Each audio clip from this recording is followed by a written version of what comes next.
नमस्कार माझ्या मित्रमैत्रिणींनो. Solving questions with Gauri ma'am या माझ्या यूट्यूब चॅनलवर तुमचं सगळ्यांचं स्वागत आहे. डॉक्टर होमी भाभा बाल वैज्ञानिक स्पर्धा या परीक्षेसाठी आपण तयारी करतो आहोत. तुम्ही बघितलं असणार आहे चॅनलवर या परीक्षेच्या आधीच्या प्रश्नपत्रिकांमधून घेतलेले बरेचसे प्रश्न मी सोडवून दाखवलेले आहेत. इकडे तुम्हाला मी नेहमी चारही ऑप्शनचे एक्सप्लेनेशन देते, म्हणजे जी कन्सेप्ट ज्या बाबतीत आपल्याला प्रश्नपत्रिकेत प्रश्नात विचारलेलं आहे ते आपलं क्लिअर होऊन जातं.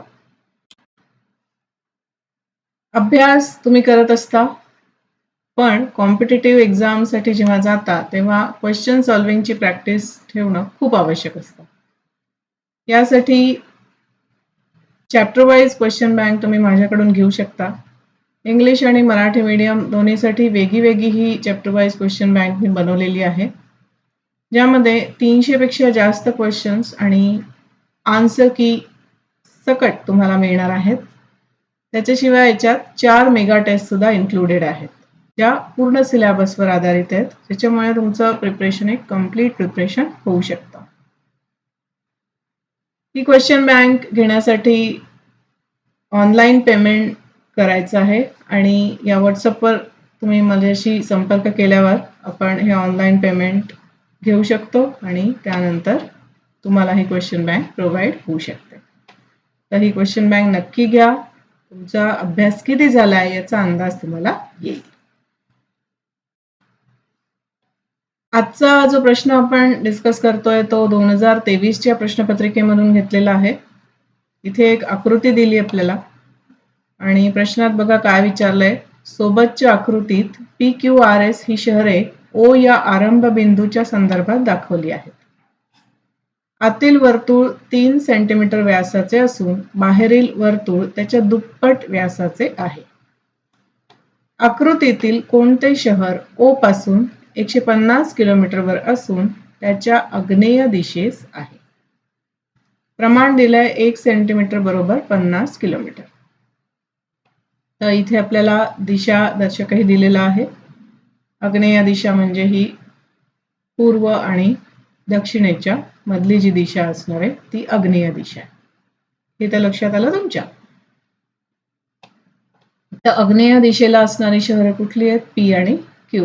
म्हणजे R आणि S असलेले ऑप्शन्स इथे कॅन्सल होऊन जातील. आता P आणि Q पैकी कुठलं शहर O पासून 150 किलोमीटरवर आहे हे आपल्याला बघावं लागेल.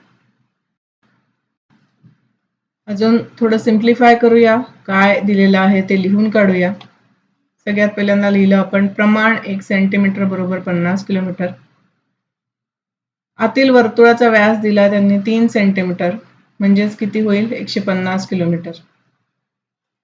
आतील वर्तुळाची त्रिज्या होईल 1.5 सेंटीमीटर, म्हणजे ते किती होतील? 75 किलोमीटर. म्हणजे कुठलं अंतर आहे? OP.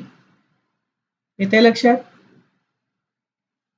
पुढे आपल्याला दिले बाहेरील वर्तुळाचा व्यास दुप्पट आहे आतल्या वर्तुळाच्या व्यासाच्या, त्यामुळे तो 6 सेंटीमीटर आपण पकडला, म्हणजे ते अंतर होईल 300 किलोमीटर. आणि बाहेरील वर्तुळाची त्रिज्या जर लक्षात घेतली तर ती 3 सेंटीमीटर असणार आहे, म्हणजे ते अंतर होईल 150 किलोमीटर. हे कुठलं अंतर आहे? अंतर OQ, इथपासून इथपर्यंत. ठीक आहे, बाहेरील वर्तुळाची जी त्रिज्या आहे. मगाशी बघितलं तसं बिंदू O पासून आग्नेय दिशेला असलेली शहरं कुठली आहेत? P आणि Q. आणि आपल्याला विचारलंय की 150 किलोमीटर अंतरावर आग्नेय दिशेला कुठलं शहर आहे? तर त्याचं उत्तर येईल Q, कारण आत्ताच आपण काढलं की नाही. आग्नेय दिशेला 150 किलोमीटर अंतरावरती OQ हे अंतर जे आहे ते 150 किलोमीटर येते, म्हणजे Q हे त्याचं उत्तर होईल ऑप्शन B. येते लक्षात? प्रश्न अगदी सोपा आहे, फक्त हळूहळू स्टेप बाय स्टेप लिहून काढा काय दिलंय प्रश्नात आणि काय नेमकं विचारलंय. अशाच प्रकारचे अजूनही MCQs मी सॉल्व्ह करून दाखवणार आहे. चॅनलला नक्की बघत राहा. तुमच्या मित्रमैत्रिणींसोबत शेअर केलं नसेल तर नक्की त्यांना सांगा, त्यांनाही चॅनलचा उपयोग होईल.